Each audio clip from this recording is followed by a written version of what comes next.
What do you get?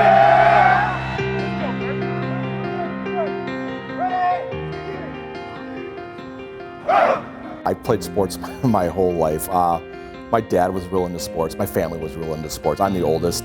I think, being involved in athletics, it's having work ethic. I'm 5'9". I was always the smallest. I actually was, my parents started me at school early, so I was the youngest of my classmates. Just about every game, you could count on him. Played first base and right field, tremendous arm, tremendous hitter. Football, well, he was something else. He was always told he was too small to play. He played at Menominee Falls, a very good high school, both baseball and football.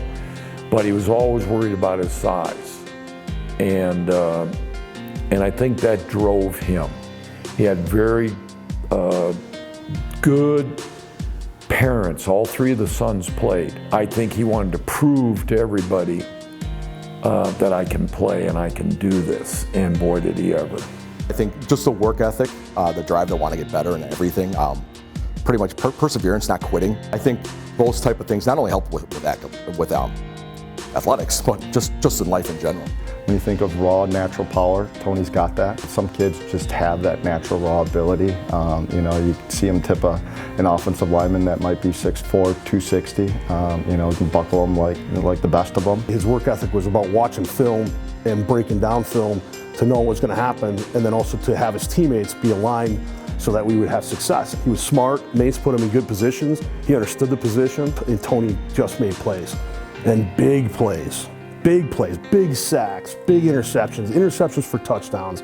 You just couldn't, he stood out. Tremendous power, and just he got every ounce out of himself every game. Tony's one of the most fluid and natural athletes when it comes to swinging a baseball bat. When he hit a ball, not that he didn't hit the ball hard in high school, because he did, but in college, the crack of his bat was just something so different than what you normally would see in the Midwest Conference. I think one of the most important aspects is, I think we take pride in changing the culture of the baseball team here. One of the first teams, if not the first team, to play for a Midwest Conference championship, qualifying for the playoffs. And to see that growth, and I think that speaks volumes to his leadership, not only on the football but the baseball field, right? Just that grit and determination to change the program and to put Carroll into a different light as leaders.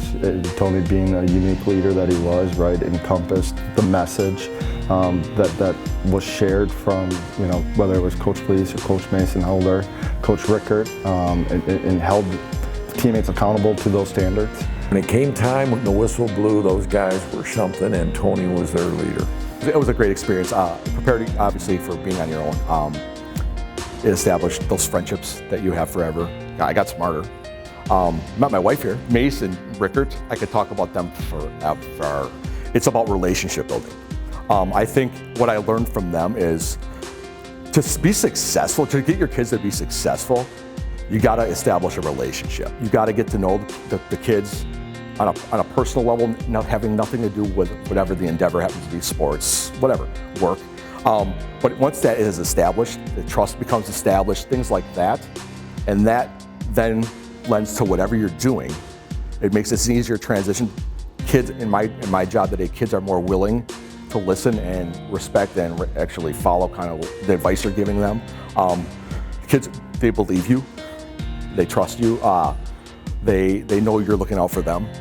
I can tell that he understands what it means to have high expectations, like you would as a member of a team, and to be held accountable for high expectations, to be a team player, to be positive, to persevere. He carries those things into kids, whether they're playing sports or they're playing the game of life. And he does that every day, all day. And for those reasons, the kids are really lucky to have him get through life things and learn qualities that they're going to use as they get older. I'm proud of what I was able to accomplish in those two sports. I really was. But I guess if you reflect upon it now, and honestly, you don't get those things without the people around you. It's about the team. It really is. It's about the team first, and you're a part of that.